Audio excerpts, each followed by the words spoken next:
बाबा क्या नाम है आपका? मुझे संत युवराज कहते हैं और भारतीय जनजाति पार्टी का राष्ट्रीय अध्यक्ष और हिंदू सेना का संरक्षक है। हाँ, मतलब क्या आप अब ब्राह्मण कुल से हैं? हाँ, तो ब्राह्मण से इसमें क्या दिक्कत है? वो ब्राह्मण हो क्षत्रिय हो, मैं इस चीज में विश्वास नहीं रखता, पर हाँ मैं ब्राह्मण से। एससी हो, एसटी हो, ओबीसी हो, जनरल हो आप? नहीं, वो मुझे नहीं पता है, पर इतना जरूर है। संविधान नहीं मानते बाबा? नहीं, संविधान को मानता हूँ, पर इतना संविधान में लिखा हुआ है आप एससी हैं, एसटी हैं, ओबीसी है, जनरल है, माइनॉरिटी है। मैं इतना पढ़ा लिखा नहीं हूँ, मोदी जी के बराबर पढ़ा लिखा हूँ। 3 साल मोदी जी को और हमको एक साथ रहने का मौका मिला भिक्षावृत्ति का। तो हम लोग इंटर पॉलिटिकल साइंस में एमए है, आप मोदी इतना पढ़े लिखे हैं? हाँ, बस पढ़े लिखे हैं? इतना पढ़े लिखे भी आप मोदी से प्रश्न कर सकते हो। मैंने तो कह दिया कम पढ़े हैं, मेरे पास मालूम है कि ज्यादा से पढ़े लिखे हैं। 8.5 पढ़े हैं मोदी जी। आप 8.5 पढ़े हैं दोनों, मैंने बताया बराबर पढ़े हैं। 3 साल मोदी जी के साथ रहे हैं? हाँ जी, 3 साल रहे हैं, राजस्थान में रहे, मध्य प्रदेश में रहे और अंत में रथ यात्रा में रहे, जो आडवाणी जी की रथ यात्रा थी उसके अंतर्गत में भी रहे। आप भी रथ घुमा रहे थे? हाँ, घुमा रहे थे, उसमें दिक्कत क्या है? खून के छींटे तो आपके कपड़े पर भी होंगे जो हत्याएं हुई रथ नहीं, तो उसीलिए हृदय परिवर्तन हो गया और मैं सेकुलर हो गया और मोदी जी अभी कट्टर है। लगता है कि आपसे गलती हुई थी, अपराध किया आपने? नहीं, मैं ये नहीं कहता, पर मैं सेकुलर हो गया। मुझे नहीं पता था कि ऐसा भी होता है, क्योंकि मुझे यदि मालूम होता तो मैं रथ यात्रा में कभी नहीं होता। मैं देश के अंतर्गत में हिंदू, मुस्लिम, सिख, ईसाई सबको बराबर मानता हूँ।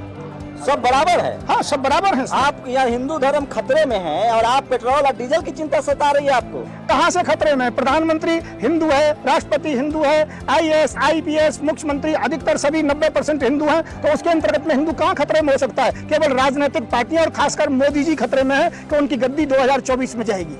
मोदी जी की गद्दी कौन ले लेगा? मोदी जी कल की अवतार हैं, भगवान विष्णु के रूप हैं। हर हर मोदी, घर घर मोदी, आप हरा दीजिए। ये मान्यवर आप कह रहे हैं, जनता नहीं कह रहा। मीडिया कह रही है। मीडिया कह सकती है, जो मोदी मीडिया है, बाकी सोशल मीडिया ऐसा नहीं कह सकती है। 56 इंच की छाती है, दुनिया में डंका बज रहा है उनका। मोदी जी की 56 की क्या 36 की भी नहीं रही है, उनकी लाल लाल आंखों में पीलिया हो गया है। पहले कहते थे कि लाल लाल आंखें दिखानी चाहिए, अब लाल लाल आंखें क्या, जो कैलाश पर्वत हमारा चाइना के अंतर्गत में, वो लाल लाल आंखें कहाँ चली गई? मोदी जी को जॉन्डिस हो चुका है, अच्छी तरह से मालूम है। मोदी जी केवल यहाँ पर भारत में मंदिर मस्जिदों के नीचे तरह तरह के चिन्ह देख रहे हैं। कैलाश पर्वत हमारे शास्त्रों में लिखा हुआ है, वहां पर वो शिव भगवान को खोजने के लिए नहीं जा सकते हैं। मोदी जी को मैं ये कहना चाहूंगा, खोजना है तो वहां खोजिए जो राष्ट्र के लिए फायदा हो। वहां पर मुस्लिम भी साथ देगा, हिंदू भी साथ देगा, सभी लोग साथ देंगे, पर यहाँ पर आपस में ना लड़ाइए। चाइना थर थर कांप रहा है मोदी जी के डर से। तभी हमारे इतने सैनिकों को मारा था और मोदी जी ने नाटक किया था हम लोगों को समझाने के लिए, हमारे आंसू पहुंचने के लिए। मोदी जी के विषय में ज्यादा नहीं कहूंगा, पर मोदी जी को जो करना चाहिए वो नहीं कर रहे हैं और वो केवल जनता को गुमराह कर रहे हैं। इसलिए हम 2024 में मोदी जी का बैग जो थैला पैक कर रहे हैं और मोदी जी को 2024 में यहाँ से विदा कर देंगे। वो अपनी माता जी की सेवा जाके गुजरात में करें। बाल बच्चा बीवी तक छोड़ दिए देश के लिए, राष्ट्र उनके लिए प्रथम है और देश की सेवा कर रहे हैं।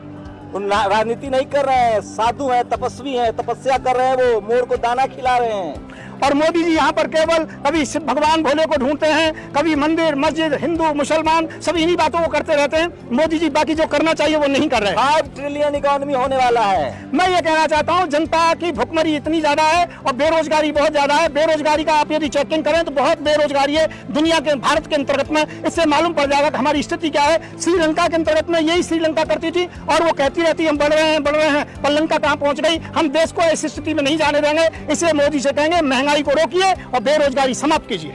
आप कह रहे हैं कि महंगाई है, बेरोजगारी है, मोदी जी को देखिए, अयोध्या का पुनरुद्धार, भगवान राम को समझ रहे हैं, भगवान राम को विशाल महाविशाल मंदिर दे दिए, काशी का कायाकल्प कर दिया।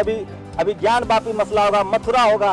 प्रधानमंत्री की छत्रछाया में देश तरक्की कर रहा है। आप पाकिस्तानी तो नहीं है बाबा, कार्ड दिखाइए क्या भारतीय। मैं आपको एक बात बताना चाहता हूँ कि मोदी जी वास्तव में बहुत काम कर रहे हैं और इतना काम कर रहे हैं कि उनके लिए सामने महंगाई नहीं है कि वो मशरूम खाते हैं हजारों रुपए किलो की और 10 लाख रुपए का सूट पहनते हैं, रोजाना कई सूट बदलते हैं। उनके लिए महंगाई नहीं है। महंगाई तो भारतीयों के लिए, हाँ, जलन नहीं हो रही है। मैं ये कह रहा हूँ कि ऐसा नहीं होना चाहिए। इतने बड़े व्यक्ति को सादा जीवन रहना चाहिए। हमारे यहाँ लाल बहादुर शास्त्री भी थे और जो कि बहुत ऐसे महात्मा अब्दुल कलाम जी भी थे और जो कि यहाँ शंकर दयाल शर्मा जी भी थे। काफी बड़े होशियार है। टीवी अखबार वाला पागल है, सब कह रहा है अंजना ओम कश्यप, सुधीर चौधरी, सब टीवी कह रहा है मोदी मोदी मोदी मोदी। आप ही बड़े काबिल बन रहे हैं, मोदी जी की आलोचना कर रहे हैं। जो मोदी मोदी नहीं कह रहा उसका टीवी भी तो बंद हो जाता है। जो मोदी मोदी नहीं कहता वो रात को मिलता भी कहाँ है दूसरे दिन।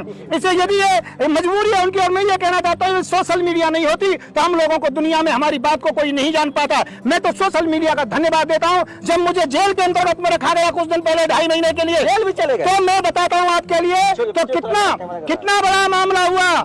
यहाँ पर कुछ पत्रकार महोदय ऐसे, मैं नाम नहीं बताना चाहूंगा, उनके पास भी फोन आया, प्रेशर राइज किया गया। मैं कह रहा हूँ मोदी जी की मीडिया जितनी भी है वो केवल प्रेशर में है। एक बार मोदी जी को हट जाने दीजिए। कोई बाबा, मैं तो जेल जाता ही रहता हूँ, कभी गाँव के मुद्दे पर, कभी मोदी जी के मुद्दे पर, और मोदी जी मुझे जेल भेजते ही रहते हैं, अब भी भेज सकते हैं। लेकिन आप एक बताइए, कोई काम ऐसा नहीं लग रहा जो मोदी जी अच्छा किए? नोटबंदी, जीएसटी, ताली थाली बजवा दिए, कोरोना भगवा दिए, आज झुट्टो उनके पीछे पड़े हैं। मैं कह रहा हूँ मोदी जी का एक भी काम हो तो बताइए, किसी भी स्थिति के अंतर्गत में मोदी जी ने कोई काम किया? मैं कह रहा हूँ मोदी जी पाकिस्तान और मुस्लिम दो शब्दों को निकाल दें, मोदी जी को कोई वोट नहीं देगा। ईवीएम मशीन भी इनकी फेल हो जाएगी, चाहे कितनी भी बेईमानी कर ले। ये मोदी जी ईवीएम से चुन के आए हैं। बस ईवीएम ही इनको चुनती है और बाकी कोई नहीं चुनता। और जाएंगे बाबा? हाँ जाएंगे तो कोई दिक्कत नहीं, दाल रोटी खाएंगे।